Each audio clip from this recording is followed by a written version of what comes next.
Hi hello అందరికీ నమస్కారం. మన ఛానల్కి స్వాగతం సుస్వాగతం. ఈరోజు భారతదేశంలో తీవ్రమైన చర్చకు దారితీస్తున్న ఒక అంశం గురించి తెలుసుకుందాం. యూనిఫామ్ సివిల్ కోడ్ లేదా యూసీసీ. ఇది ఖచ్చితంగా ఏమిటి మరియు ఇది ఎందుకు ఇంత కలకలం రేపుతోంది వివరంగా చూద్దాం. సో వివాహం, విడాకులు, వారసత్వం మరియు దత్తత విషయానికి వస్తే తమ మతంతో సంబంధం లేకుండా ప్రతి ఒక్కరూ ఒకే చట్టాలను అనుసరించే దేశాన్ని ఊహించుకోండి. యూనిఫామ్ సివిల్ కోడ్ లేదా యూసీసీ వెనక ఉన్న ప్రధాన ఆలోచన ఇదే. ప్రస్తుతం భారతదేశంలో వివిధ మతాల వర్గాలకు ప్రత్యేక వ్యక్తిగత చట్టాలు ఉన్నాయి. ఇది జీవితంలో ఈ కీలక అంశాలను వైవిధ్యాలకు దారితీస్తుంది. యూసీసీ భావన కొత్తదేమీ కాదు.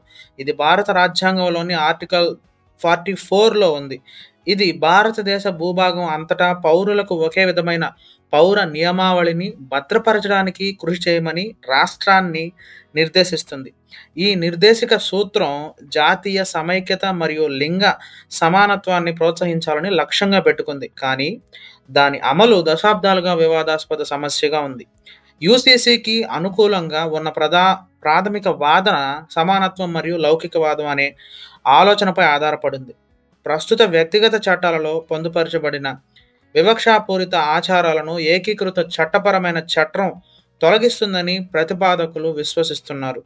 ఇది తరచుగా మహిళలకు ప్రతికూలంగా ఉంటుంది. ఉదాహరణకు కొన్ని వ్యక్తిగత చట్టాలు బహుభార్యత్వాన్ని అనుమతిస్తాయి, మరికొన్ని మహిళలకు అసమాన వారసత్వ హక్కులు కలిగి ఉంటాయి. యూసీసీ వారి వాదన ప్రకారం మతపరమైన అనుబంధంతో సంబంధం లేకుండా చట్టం ముందు అందరూ పౌరులు సమానంగా పరిగణించబడేలా సమాన అవకాశాలను సృష్టిస్తుంది.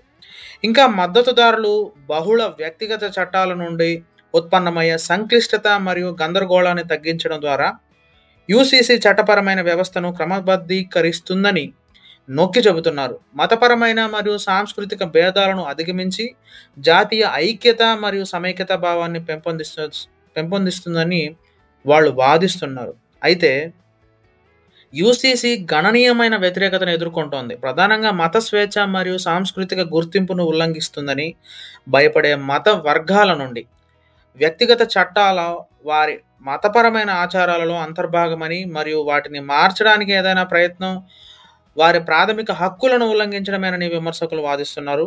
మెజారిటీ వర్గం విధించే యూసీసీ మైనారిటీ హక్కుల క్షీణతకు దారితీస్తుందనే అవకాశం గురించి చాలామంది ఆందోళనలు వ్యక్తం చేస్తున్నారు. భారతదేశంలోని మతపరమైన మరియు సాంస్కృతిక వైవిధ్యాలను గౌరవించాలని మరియు ఒకే విధమైన విధానం సాధ్యం కాదని లేదా కావాల్సినది కాదు అని వారు వాదిస్తున్నారు. మరొక కీలకమైన వివాదం యూసీసీ స్వభావం చుట్టూ తిరుగుతుంది. అది ఖచ్చితంగా ఏమి కలిగి ఉంటుంది? ఇది ప్రస్తుత వ్యక్తిగత చట్టాల సంశ్లేషణపై ఆధారపడి ఉంటుంది, లేదా ఇది మరింత లౌకిక ఆధునిక చట్టపరమైన చట్టం నుండి తీసుకోబడుతుందా? ఈ వివరాలపై స్పష్టత లేకపోవడం వివాద వర్గాలలో ఆందోళనలు మరియు భయాలను రేకెత్తిస్తుంది. యూసీసీ అమలు యొక్క ఆచరణాత్మక సవాళ్లకు కూడా చర్చ విస్తరించింది. భారతదేశం విస్తారమైన మరియు విభిన్నమైన దేశం. అనేక మతపరమైన మరియు సాంస్కృతిక ఆచారాలు ఉన్నాయి.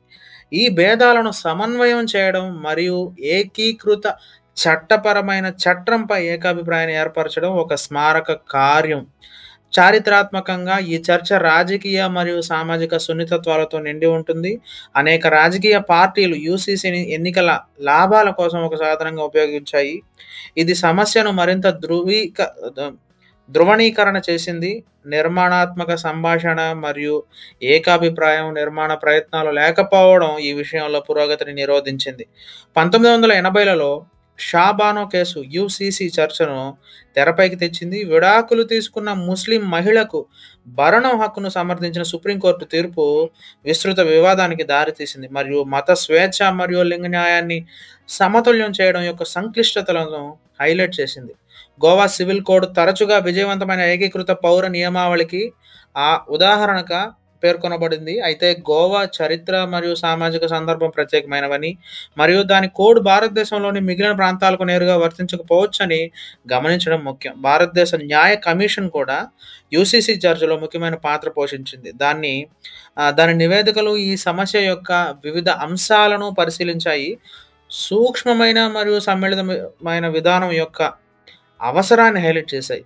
యూసీసీ వైపు ఏదైనా కదలిక, విస్తృత సంప్రదింపులు మరియు ఏకాభిప్రాయం నిర్మాణం ఆధారంగా ఉండేలా చూడటం యొక్క ప్రాముఖ్యతను కమిషన్ నొక్కి మరీ చెప్పింది. యూసీసీ కోసం ప్రస్తుత ఒత్తిడి రాజకీయంగా ఛార్జ్ చేయబడిన సమయంలోనే వస్తుంది.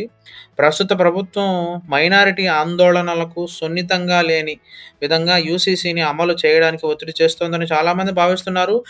ఇది ఈ సమస్య చుట్టూ ఉద్రిక్తతను పెంచింది. సంక్షిప్తంగా యూసీసీ చర్చ చట్టపరమైన, మతపరమైన, సామాజిక మరియు రాజకీయ కారకాల యొక్క సంక్లిష్టమైన పరస్పర చర్య. ఇది సమానత్వం, మత స్వేచ్ఛ మరియు జాతీయ ఐక్యత గురించి ప్రాథమిక ప్రశ్నలు లేవనెత్తుతుంది. భారతదేశ జనాభా యొక్క వైవిధ్యాన్ని గౌరవించే పరిష్కారాన్ని కనుగొనడం, అందరికీ న్యాయం మరియు సమానత్వాన్ని నిర్ధారించడం, జాగ్రత్తగా పరిశీలన, బహిరంగ సంభాషణ మరియు ఏకాభిప్రాయం నిర్మాణానికి నిబద్ధత అవసరం. యూసీసీ మార్గం అనుసరిస్తే యూసీసీ వైపు మార్గం అనుసరిస్తే అన్ని వర్గాల పట్ల గౌరవంతో పేవ్ చేయాలి. తుది ఫలితం న్యాయబద్ధమైనది, సమానమైనది మరియు భారతదేశం యొక్క విభిన్న సాంస్కృతిక వస్త్రాన్ని ప్రతిబింబించేలా చూడాలి. మరియు యూసీసీ చర్చా సారాంశం ఇది. ఈ సంక్లిష్ట సమస్యపై మీ ఆలోచనలు ఏంటి? సో కామెంట్స్లో తెలియజేయండి. మరిన్ని లోతైన చర్చల కోసం లైక్ చేయండి, షేర్ చేయండి, సబ్స్క్రైబ్ చేయండి, మర్చిపోవద్దు. ఇప్పటిదాకా చూసినందుకు ధన్యవాదాలు. నెక్స్ట్ వీడియోలో మళ్ళీ కలుస్తాను. Thank you so much.